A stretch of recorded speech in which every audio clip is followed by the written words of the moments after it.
Moi, j'ai trouvé ces 3 points décevants. Alors déjà, le jeu, alors comme tu l'as dit, en général, au niveau des phases de poule, c'est toujours un petit peu moyen. Mais je m'attendais en sortie des phases de poule, dès les huitièmes, à retrouver de la bonne qualité de jeu. Et déjà, j'ai été quand même, moi, très déçu. Alors, il y a eu 2 grosses surprises en sortie de poule. Madagascar, qui est quand même une équipe très faible, on va pas se mentir. Et l'Afrique du Sud, alors même s'ils ont tout donné, ils ont bien joué, c'est quand même faible.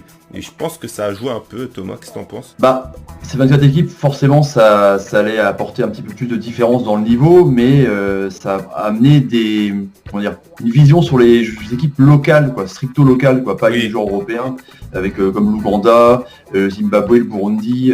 C'était vraiment intéressant de voir ça. Et puis l'Ouganda était aussi une surprise, ils sont arrivés en 8e. Mais le niveau. Comme je disais, tout début de la CAN, tu avais des systèmes de jeu donc à l'européenne avec plein de joueurs qui jouent dans les grands championnats, donc un petit peu plus tactique, tu vois. Et il y avait, mine de rien, de l'envie qui ont surpris pas mal d'équipes.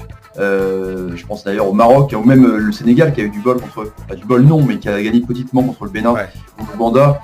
Mais on a vu quand même des équipes qui peuvent, pourquoi pas, prétendre à plus haut si elles sont un petit peu, peut-être mieux coaché, je sais pas, parce qu'il n'y a pas plus beaucoup de coachs africains, il y a beaucoup de coachs européens, donc quand tu mets un coach européen et des joueurs locaux, enfin ça en général c'est le bordel. D'ailleurs la finale elle s'est jouée avec 2 coachs africains. Donc c'est ça qui est plutôt bien, même si bon ils ont été élevés en France, mais c'est 2 coachs africains. Alors des grosses déceptions aussi. Bon, le Maroc, on est obligé d'en parler. Le Maroc est éliminé contre le Bénin en 8e. L'Égypte, alors là l'Égypte est éliminée en 8e également contre l'Afrique du Sud. Voilà. Et moi je mettrais quand même la Côte d'Ivoire.